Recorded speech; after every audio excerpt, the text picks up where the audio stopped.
Hello fam. So ಈಗಾಗಲೇ ತಮ್ನೇಲಲ್ಲಿ ನೋಡಿರ್ತೀರ ನಾವು ಎಲ್ಲಿಗೆ ಹೋಗ್ತಾ ಇದ್ದೀವಿ ಅಂತ. ನಾವು ಹೊರಟಿದ್ದು ಮಂತ್ರಾಲಯದ ಕಡೆಗೆ. ಸೊ ತುಂಬ ದಿನ ಅಂದರೆ ತುಂಬ ವರ್ಷಗಳಿಂದ ಪ್ಲ್ಯಾನ್ ಮಾಡ್ಕೊಂಡಿದ್ವಿ ಮಂತ್ರಾಲಯಕ್ಕೆ ಹೋಗಬೇಕು ಅಂತ. ಮ್ಯಾರೇಜ್ ಆಯಿತು, ಪ್ರೆಗ್ನೆನ್ಸಿ, ಮಗು, ಸೊ ಹೋಗೋಕ್ಕೆ ಆಗಿರಲಿಲ್ಲ. ಫೈನಲಿ ದೇವ್ರು ನಮ್ಮನ್ನು ಕರೆಸ್ಕೊತಿದ್ದಾರೆ, ನಾವು ಹೋಗ್ತಾ ಇದ್ದೀವಿ. ಸೊ ನಾವು ಹೊರಟಿದ್ದು ಮೆಟ್ರೋ ಸ್ಟೇಷನಿಗೆ. ಮೆಟ್ರೋ ಸ್ಟೇಷನಿಂದ ನಾವು ರೈಲ್ವೆ ಸ್ಟೇಷನಿಗೆ ಹೋದ್ವಿ. ಏನಕ್ಕೆ ಅಂದರೆ ಬೇರೆ ಏನೇ ಲೈಕ್ ವೆಹಿಕಲಲ್ಲಿ ಹೋಗಿದ್ರು ಸ್ವಲ್ಪ ನಡಿಬೇಕಾಗಿತ್ತು. ಬಟ್ ಮೆಟ್ರೋ ಸ್ಟೇಷನಿಂದ ರೈಲ್ವೆ ಸ್ಟೇಷನ್ಗೆ ಜಸ್ಟ್ 2 minutes ಡಿಸ್ಟೆನ್ಸ್ ಇರುತ್ತೆ. ಅರೌಂಡ್ 8:30ಗೆ ನಾವು ರೈಲ್ವೆ ಸ್ಟೇಷನಿಗೆ ರೀಚ್ ಆದ್ವಿ. ಸೊ ಅಷ್ಟೊತ್ತಿಗೆ ಟ್ರೈನ್ ಬಂದಿತ್ತು. ನಾವು ಬುಕ್ ಮಾಡಿದ್ದು ಸ್ಲೀಪಿಂಗ್ ಕೋಚ್ ಟ್ರೈನು. ಸೊ ತೊಗೊಂಡು ನಾವು ಮಂತ್ರಾಲಯದ ಕಡೆ ಹೊರಟ್ವಿ. ಸೊ ಮಾರ್ನಿಂಗ್ ಒಂದು 5 o'clock ಅಷ್ಟೊತ್ತಿಗೆ ನಾವು ರೀಚ್ ಆಗಿದ್ವಿ ಮಂತ್ರಾಲಯಕ್ಕೆ. ಅಲ್ಲಿಂದ ನಾವು ಟಿ ಬುಕ್ ಮಾಡಿಕೊಂಡು ಮಂತ್ರಾಲಯದ ಕಡೆ ಹೊರಟ್ವಿ. ನಾವಿದ್ದದ್ದು 16 ಮೆಂಬರ್ಸು. ಸೊ ಆರಾಮಾಗಿ ಟಿ ಟಿಯಲ್ಲೇ ಹೋದ್ವಿ ನಾವು. ಅಂದರೆ ಒಬ್ರೊಬ್ರಿಗೆ ಒಂದು 50 rupees ಏನೋ ಆಯಿತು ಅಷ್ಟೇ. ಸೊ ನೀವೇನಾದರೂ ಪ್ಲ್ಯಾನಿಂಗ್ಸ್ ಅಂದರೆ ಡಿಪೆಂಡ್ಸ್, ನೀವು ಎಷ್ಟು ಜನ ಬರ್ತೀರಾ ಅದ್ರ ಮೇಲೆ. ಆಟೋ ಇದ್ದರೆ ಆಟೋ, ಇಲ್ಲ ಅಂತಂದರೆ ಟಿ ಆ ಥರ ನೀವು ಎಷ್ಟು ಜನ ಬರ್ತೀರೋ ಅದ್ರ ಮೇಲೆ ನೀವು ಬುಕ್ ಮಾಡ್ಕೊಂಡು ಹೋಗ್ಬೋದು. ಸೊ ಅಲ್ಲಿಂದ ರೂಮ್ ಬುಕ್ ಆಗಿತ್ತು ಆಲ್ರೆಡಿ. ಆನ್ಲೈನಲ್ಲಿ ರೂಮ್ ಬುಕ್ ಮಾಡಿದ್ವಿ. ಒಬ್ಬರಿಗೆ 100 ಲೈಕ್ ಒಂದು ರೂಮಿಗೆ 100 rupees ಆಗಿತ್ತು. ಸೊ ಅದಾದಮೇಲೆ ನಾವು ರೂಮ್ ಕಡೆಗೆ ಹೊರಟ್ವಿ. ಅಂದರೆ ಟ್ರೈನ್ ಟಿಕೆಟ್ ಬುಕ್ ಮಾಡಬೇಕಂತಂದ್ರೇ ಆಲ್ರೆಡಿ ಬುಕ್ ಆಗಿರುತ್ತೆ ನಮ್ಮದು ರೂಮು. ನೀವೇ ನೋಡ್ತಾ ಇರ್ಬೋದು, ತುಂಗಾಭದ್ರಾ ನದಿ ಪಕ್ಕದಲ್ಲೇ ನಮ್ಮ ರೂಮ್ ಬುಕ್ ಆಗಿತ್ತು. ಸೊ ಅದಾದಮೇಲೆ ಎಲ್ಲರೂ ಫ್ರೆಶ್ ಅಪ್ ಆಗಿ ಒಂದು 7 o'clockಕ್ಕೆ ದೇವಸ್ಥಾನ ಕಡೆ ಹೊರಟ್ವಿ. ನನ್ನ ಮಗಳಂತೂ ತುಂಬ ಚೆನ್ನಾಗಿ ಕಾಣಿಸ್ತಾ ಇದ್ಲು. ರಾಯರ್ದು ಬಟ್ಟೆಲ್ಲ ಇಟ್ಕೊಂಡು ಹೊರಟ್ವಿ ನಾವು. ಸೊ ಅಲ್ಲಿದ್ದು ಡ್ರೆಸ್ ಕೋಡ್ ಬಂದುಬಿಟ್ಟು ಹೆಣ್ಮಕ್ಳೆಲ್ಲ ಸ್ಯಾರಿ ಹಾಕಿರ್ಬೇಕಾಗತ್ತೆ, ಗಂಡು ಮಕ್ಕಳೆಲ್ಲ ಪಂಚೆ ಮತ್ತು ಶರ್ಟ್ ಹಾಕಿರ್ಬೇಕಾಗಿರುತ್ತೆ. ಸೊ ನೀವೇ ನೋಡ್ತಾ ಇರ್ಬೋದು ಎಲ್ಲರೂ ಎಷ್ಟು ಚೆನ್ನಾಗಿ ರೆಡಿ ಆಗಿದ್ದಾರೆ ಅಂತ ಹೇಳಿಬಿಟ್ಟು ನಾವು ಮಂತ್ರಾಲಯದ ಕಡೆ ಹೊರಟ್ವಿ. ಸಿಕ್ಕಾಪಟ್ಟೆ ರಶ್ ಇದ್ರು. ನನಗೆ ಐಡಿಯಾನೇ ಇರಲಿಲ್ಲ. ಅವತ್ತು ಏಕಾದಶಿ ಬೇರೆ ಇತ್ತು ಮತ್ತು ಗುರುವಾರ ಆಗಿದ್ದ ಕಾರಣ ತುಂಬ ಜನ ಇದ್ದರು. ಅದಾದಮೇಲೆ ನಾವು ನದಿ ಕಡೆ ಹೋಗಿ ಬರೋಣ ಅಂತ ಹೋಗ್ತಾ ಇದ್ವಿ. ಅಲ್ಲಿ ತುಂಬ ಹಸುಗಳಿದ್ವು, ಚಿಕ್ಕ ಮರಿಯಿಂದ ದೊಡ್ಡ ಹಸುಗಳೆಲ್ಲ ಇದ್ವು. ನೋಡೋಕೆ ತುಂಬ ಖುಷಿ ಆಯಿತು. ಆಮೇಲೆ ಅಲ್ಲೊಂದು ಹೆಣ್ಣು ದೇವರಿತ್ತು. ಸೊ ಏಕಾದಶಿ ಇರೋದ್ರಿಂದ ಹೆಣ್ಣು ದೇವರಿಗೆ ಪೂಜೆ ಮಾಡಿದ್ರೆ ಒಳ್ಳೆಯದಾಗುತ್ತೆ ಅಂತ ಅಲ್ಲಿರೋರು ಹೇಳಿದ್ರು. ಅದಾದಮೇಲೆ ಎಲ್ಲರೂ ಪೂಜೆ ಮಾಡಿದ್ವಿ. ನದಿ ಪಕ್ಕದಲ್ಲೇ ಆ ದೇವ್ರು ಬರೋದು, ನೀವೇ ನೋಡ್ತಾ ಇರ್ಬೋದು. ಎಲ್ಲರೂ ಪೂಜೆ ಮಾಡ್ತಾಯಿದ್ದಾರೆ. ಸೊ ದೇವ್ರಿಗೆ ಪೂಜೆ ಮಾಡಿ ಅದಾದಮೇಲೆ ಅಲ್ಲಿಂದ ನಾವು ನದಿ ಕಡೆಗೆ ಹೊರಟ್ವಿ. ಏನಕ್ಕೆ ಅಂತಂದರೆ ನಾವು ರೂಮಲ್ಲೇ ನಾವು ಎಲ್ಲ ರೆಡಿಯಾಗಿ ಬಂದುಬಿಟ್ಟಿದ್ವಿ ಸ್ನಾನ ಮಾಡಿಕೊಂಡು. ತುಂಗಭದ್ರಾ ನದಿಯಲ್ಲಿ ಸ್ನಾನ ಮಾಡಬೇಕಂತ ಹೇಳಿದರು, ಬಟ್ ಮಗು ಇರೋ ಕಾರಣ ನಾವು ಅಲ್ಲೇ ಸ್ನಾನ ಮಾಡ್ಕೊಂಡು ಬಂದುಬಿಟ್ಟಿದ್ವಿ. ಅದಾದಮೇಲೆ ಅಲ್ಲಿ ಹೋಗ್ತಾ ಕುದುರೆ, ಒಂಟೆ ಎಲ್ಲನೂ ಇತ್ತು. ನನ್ನ ಮಗಳು ನೋಡಿ ತುಂಬ ಖುಷಿಪಟ್ಟು. ಏನಕ್ಕೆ ಅಂತಂದರೆ ಅವಳಿಗೂ ಹೊಸ್ತಲ್ಲ ಇದೆಲ್ಲನೂ ನೋಡಿ. ಸೊ ಅದಾದಮೇಲೆ ಮೊದಲಾದ್ರೆ ಏನೂ ರೆಕಗ್ನೈಸ್ ಮಾಡ್ತಿರ್ಲಿಲ್ಲ ಅವಳು. ಈಗ 1.5 year ಆಗಿರೋದ್ರಿಂದ ಅವಳು ಏನೇ ನೋಡಿದ್ರು ಖುಷಿ ಆಗ್ತಾಳೆ. ಸೊ ನಮಗೂ ಖುಷಿ ಆಯಿತು. ಸೊ ಅಲ್ಲಿ ಹೋಗಿ ನೀರನ್ನ ತೊಗೊಂಡು ತಲೆ ಮೇಲೆ ಚಿಮ್ಮಿಸ್ಕೊಂಡು ಮತ್ತೆ ದೇವಸ್ಥಾನದ ಕಡೆ ಹೊರಟ್ವಿ. ಬಟ್ ಒಂದು ಬೇಜಾರು ಏನಾಯಿತು ಅಂತಂದರೆ ಸಿಕ್ಕಾಪಟ್ಟೆ ಗಲೀಜು ಮಾಡಿದ್ದಾರೆ ನದಿನ. ನಮ್ಮ ಜನಕ್ಕೆ ನಾನು ಏನು ಹೇಳಬೇಕಂತ ಗೊತ್ತಿಲ್ಲ. ಹೋಗ್ತಾರೆ, ಸ್ನಾನ ಮಾಡ್ತಾರೆ, ಅವ್ರ ಬಟ್ಟೆಗಳನ್ನ ವಾಪಸ್ ತೊಗೊಂಡು ಬರಬೇಕನ್ನೋ ಕಾಮನ್ ಸೆನ್ಸ್ ಸಹ ಅವರಿಗಿಲ್ಲ. ಅಲ್ಲೇ ನೀವು ನೋಡ್ತಾ ಇರ್ಬೋದು ಎಷ್ಟು ಗಲೀಜಾಗಿದೆ ಅಂತ ಹೇಳಿ. ಅಲ್ಲೇ ಉಗುಳ್ತಾರೆ, ಅಲ್ಲೇ ಗಲೀಜು ಮಾಡ್ತಾರೆ.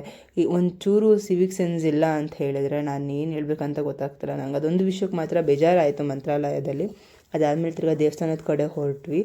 ಸೊ ನೀವೇ ನೋಡ್ತಾ ಇರ್ಬೋದು ಸಿಕ್ಕಾಪಟ್ಟೆ ಜನ ಇದ್ದಾರೆ. ಅಂದರೆ ಗುರುವಾರ ಬೇರೆ ಆಗಿತ್ತಲ್ಲ, ಸಿಕ್ಕಾಪಟ್ಟೆ ಜನ ಇದ್ದರು ಮತ್ತು ಲೈನ್ಸ್ ಇತ್ತು. ನಾನು ಯಾವುದೋ ವೀಡಿಯೋದಲ್ಲಿ ನೋಡಿದ್ದೆ, ಲೈಕ್ 1.5 ವರ್ಷದ ಮಗು ಇತ್ತು ಅಂತ ಹೇಳಿದ್ರೆ ಫ್ರೀ ದರ್ಶನ ಅಂದರೆ ಬೇಗ ದರ್ಶನ ಆಗುತ್ತೆ ಅಂತ ಹೇಳಿ. ಸೊ ನೋಡೋಣ, ಟ್ರೈ ಮಾಡೋಣ ಅಂತ ಹೋಗಿ ಕೇಳಿದ್ವಿ ಎಂಟ್ರೆನ್ಸಲ್ಲಿ, ಈ ಥರ ಮಗು ಇದೆ ಅಂತ. ಹಾಗೆ ಹೇಳಿದ ತಕ್ಷಣ ಅವ್ರು ನಮಗೆ ದರ್ಶನಕ್ಕೆ ಹೋಗಿ ಅಂತ ಕಳಿಸ್ಕೊಟ್ರು. ತುಂಬ ಖುಷಿ ಆಯಿತು.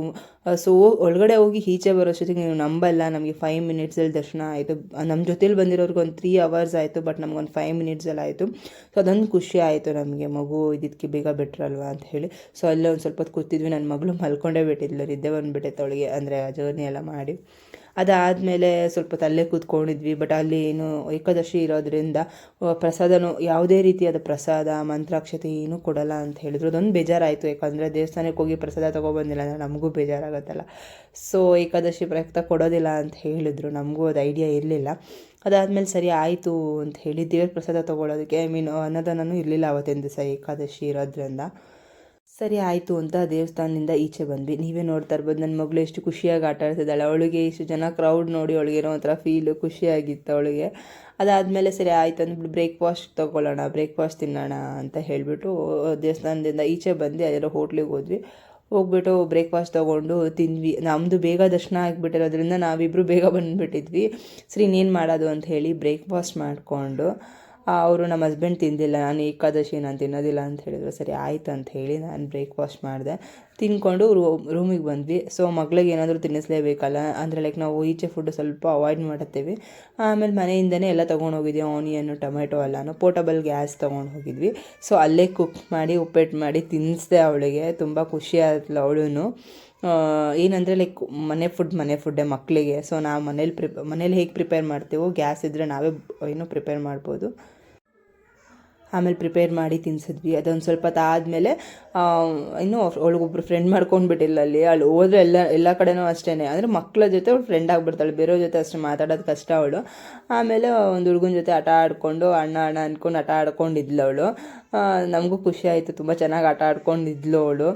ಅದಾದಮೇಲೆ ಸ್ವಲ್ಪ ಆಟ ಆಡಿ ಕರ್ಕೊಂಡೋಗಿ ರೂಮಲ್ಲಿ ಮಲಗಿಸಿ ನಿದ್ದೆ ಮಾಡಿಸಿದ್ವಿ. ಏನಕ್ಕಂತಂದರೆ ಮತ್ತೆ ಲೈಕ್ ಅದಾದಮೇಲೆ ಒಂದು 5-6 ದೇವಸ್ಥಾನಕ್ಕೆ ಹೋಗ್ಬೇಕಂತ ಪ್ಲ್ಯಾನಿಂಗ್ ಇದ್ದಿದ್ದ ಕಾರಣ ಅವಳಿಗೆ ಚೆನ್ನಾಗಿ ಆಟ ಆಡಿಸಿ ಫುಲ್ ಟಯರ್ಡ್ ಆಗಿದ್ಲು, ನಿದ್ದೆನೂ ಇರಲಿಲ್ಲ. ಆಮೇಲೆ ಹೋಗಿ ಚೆನ್ನಾಗಿ ನಿದ್ದೆ ಮಾಡಿದ್ಲು. ಸೊ ನೀವೆಲ್ಲ ಯಾರಾದರೂ ಮಂತ್ರಾಲಯಕ್ಕೆ ಬರಬೇಕು ಅಂತ ಇದ್ದರೆ, ನಿಮ್ಗೇನಾದರೂ ಮಗು ಆಗಿದ್ದರೆ, ಇಲ್ಲ ನೀವೇನಾದರೂ ಪ್ರೆಗ್ನೆಂಟ್ ಆಗಿದ್ದರೆ, ಇಲ್ಲ ಅಂತ ಹೇಳಿದ್ರೆ ವಯಸ್ಸಾಗಿರೋರಿದ್ದರೆ, ಮಂತ್ರಾಲಯದಲ್ಲಿ 5 ನಿಮಿಷಕ್ಕೆ ದರ್ಶನ ಆಗುತ್ತೆ. ನಮಗೆ ಅಂತಲ್ಲ. ಸೊ ನಾವಲ್ಲಿ ಹೋಗಿ ಕೇಳಿದಾಗ ಪ್ರೆಗ್ನೆಂಟ್ ಇದ್ರೂ, ಮಗು ಇದ್ರೂ, ಇಲ್ಲ ವಯಸ್ಸಾಗಿದ್ರೂ ಅವರಿಗೆ ಒಂದು 5 ನಿಮಿಷಕ್ಕೆ ದರ್ಶನ ಆಗುತ್ತೆ ಅಂತ ಹೇಳಿದ್ರು. ನನಗೂ ತುಂಬ ಖುಷಿಯಾಗಿತ್ತು. ಬಟ್ ತಿರುಪತಿಯಲ್ಲಿ ಅಂದರೆ ಸ್ವಲ್ಪ ಪ್ರೊಸೀಜರ್ಸ್ ಇದೆ, ಅಂದರೆ ಡಾಕ್ಯುಮೆಂಟ್ಸ್ ತೋರಿಸ್ಬೇಕಾಗತ್ತೆ. ಸೊ ಆ ಥರ ಎಲ್ಲನೂ ಇರುತ್ತೆ. ಅದೆಲ್ಲ ತೋರಿಸಿದ ಮೇಲೂ ನಿಮಗೆ ಒಂದು 2 hours 3 hours ಆಗುತ್ತೆ. ಬಟ್ ಮಂತ್ರಾಲಯದಲ್ಲಿ ನಿಮಗೆ ಅಷ್ಟು ಸ್ಟ್ರಿಕ್ಟಾಗಿ ಎಲ್ಲ ತೋರಿಸ್ಬೇಕು ಅಂತ ಇರೋದಿಲ್ಲ. ಬಟ್ ಏನಂದರೆ ವಯಸ್ಸಾಗಿರೋರು ಇರಬೇಕು, ಇಲ್ಲ ಮಗು ಇರಬೇಕು, ಇಲ್ಲ ಪ್ರೆಗ್ನೆಂಟ್ ಆಗಿರೋ ಲೇಡೀಸ್ ಇದ್ದರೆ ಸೊ ಒಂದು 5 ನಿಮಿಷಕ್ಕೆ ನಿಮಗೆ ದರ್ಶನ ಆಗುತ್ತೆ. ಅದಾದಮೇಲೆ ನಾವು ಏಕಶಿಲಾ ದೇವಸ್ಥಾನ ಇದೆಯಲ್ವ ರಾಯರದು, ಸೊ ಅಲ್ಲಿಗೆ ಹೋಗಿದ್ವಿ. ನೀವು ನಂಬ್ತಿರೋ ಬಿಡ್ತಿರೋ, ನನಗೆ ಮಂತ್ರಾಲಯದಕ್ಕಿಂತ ನೆಮ್ಮದಿ ಸ್ಥಳ ಅಂತ ನನಗೆ ಆ ಜಾಗ ಅನ್ನಿಸ್ತು. ಒಂದು ಪಾಸಿಟಿವ್ ವೈಬ್ಸ್ ಅನ್ನಿಸ್ತು ನನಗೆ ಅಲ್ಲಿರೋ ಪ್ಲೇಸ್. ಅದು ನದಿ ದಂಡೆಯಲ್ಲೇ ಇರೋದು, ಬಟ್ ಪೀಸ್ಫುಲ್ ಆಗಿದೆ. ಏನಕ್ಕೆ ಹಾಗೆ ಅನ್ನಿಸ್ತು ಅಲ್ಲಿರೋದು ನನಗೆ, ಏನಕ್ಕೆ ಇಲ್ಲಿ ಹೀಗೆ ಅನ್ನಿಸ್ತು ಅಂತ ಹೇಳಿದ್ರೆ, ಒಂದು ಚೂರು ಗಲೀಜಿಲ್ಲ, ಒಂದು ಚೂರು ಏನೋ ಒಂಥರ ಗುಡ್ ವೈಬ್ಸ್ ಇದೆ ಅಲ್ಲಿ. ಶಾಪ್ಸ್ ಆಗಿರಲಿ ಏನೂ ಇರೋದಿಲ್ಲ ನಿಮಗೆ. ದೇವಸ್ಥಾನದ ಪಕ್ಕ ನದಿ ದಂಡೆ ಇದೆ. ಅದಾದಮೇಲೆ ಜನಗಳನ್ನು ಅಷ್ಟೇ ಸಿಕ್ಕಾಪಟ್ಟೆ ಜನ ಇರೋದಿಲ್ಲ. ಬಂದ್ರೂ 5 ನಿಮಿಷಕ್ಕೆ ದರ್ಶನ ಮಾಡ್ಕೊಂಡು ಹೋಗ್ಬಿಡ್ತಾರೆ. ಬಟ್ ಮಂತ್ರಾಲಯದಲ್ಲಿ ಅಟ್ಲೀಸ್ಟ್ 1-2 hours 3 hours ಸ್ಪೆಂಡ್ ಮಾಡ್ತಾರೆ. ಬಟ್ ಅಲ್ಲಿ ಆಗಿರೋದಿಲ್ಲ, ಬೇಗ ಮುಗಿಸ್ಕೊಂಡು ಬೇಗ ಹೋಗ್ತಾರೆ. ಸೊ ಅದರಿಂದ ನಿಮ್ಗೆ ಏನು ಅನ್ಸುತ್ತೆ ಅಂದರೆ, ಆ ಪ್ಲೇಸ್ ನೋಡಿದ್ರೆ ನಿಮ್ಗೊಂದು ಒಳ್ಳೆ ಪಾಸಿಟಿವ್ ವೈಬ್ಸ್ ಸಿಗುತ್ತೆ. ಅಲ್ಲಿರೋ ಟ್ರೀಸ್ ಆಗಿರ್ಬೋದು, ಇಲ್ಲ ಏನೋ ಒಂಥರ ನನಗೆ ಅಲ್ಲಿ ತುಂಬ ಖುಷಿಯಾಯಿತು. ಒಂಥರ ಪಾಸಿಟಿವ್ ವೈಬ್ಸ್ ಸಿಗ್ತದೆ. ಯಾರಾದರೂ ಮಂತ್ರಾಲಯಕ್ಕೆ ಹೋದರೆ ದಯಮಾಡಿ ಆ ದೇವಸ್ಥಾನಕ್ಕೆ ವಿಸಿಟ್ ಮಾಡಿ, ನಿಮಗೇ ಗೊತ್ತಾಗುತ್ತೆ ಹೇಗಿರುತ್ತೆ ಅಂತ ಹೇಳ್ಬಿಟ್ಟು. ಅದಾದಮೇಲೆ ನಾವು ಇನ್ನೊಂದು ದೇವಸ್ಥಾನಕ್ಕೆ ಹೊರಟ್ವಿ. ಅಲ್ಲಿ ಹೋಗಿ, ಅಂದರೆ ಆಂಜನೇಯನ ದೇವಸ್ಥಾನ, ಅಲ್ಲಿ ಹೋದ್ವಿ. ಅಲ್ಲಾದಮೇಲೆ ಅಲ್ಲೂ ಸಹ ನನ್ನ ಮಗಳು ಮಲ್ಕೊಂಡ್ಬಿಟ್ಟಿದ್ಲು. ಅವಳು ಆಲ್ಮೋಸ್ಟ್ ಒಂದು ಜರ್ನಿಯಲ್ಲಿ ಒಂದು ಹಾಫ್ ಡೇ ಫುಲ್ಲು ನಿದ್ದೆ ಮಾಡಿದಳು ಅವಳು, ಹೇಳ್ಬೇಕಂತ ಹೇಳಿದ್ರೆ. ಆಮೇಲೆ ಸರಿ ಆಯ್ತು ಅಂತ ಹೇಳಿಬಿಟ್ಟು ದೇವಸ್ಥಾನದೊಳಗಡೆ ಹೋದ್ವಿ. ಆಮೇಲೆ ಅವ್ರ ಪಾಪ ವಾಪಸ್ ಬರಬೇಕಂದ್ರೆ ಹೆಗ್ಲು ಮೇಲೆ ಕೂರಿಸ್ಕೊಂಡು ಬಂದರು. ಯಾವತ್ತೂ ಕೂರಿಸಿರ್ಲಿಲ್ಲ ಅವರು. ನೋಡೋಣ ಕುತ್ಕೊತಾಳ ಅಂತ ಹೇಳಿಬಿಟ್ಟು ಹೆಗ್ಲು ಮೇಲೆ ಕೂರಿಸ್ಕೊಂಡು ಕರ್ಕೊಬಂದ್ವಿ. ಅವಳು ಖುಷಿ ಆದ್ಲು. ನಮಗೂ ಒಂಥರ ಎಲ್ಲ ಹೊಸದಾಗಿತ್ತು.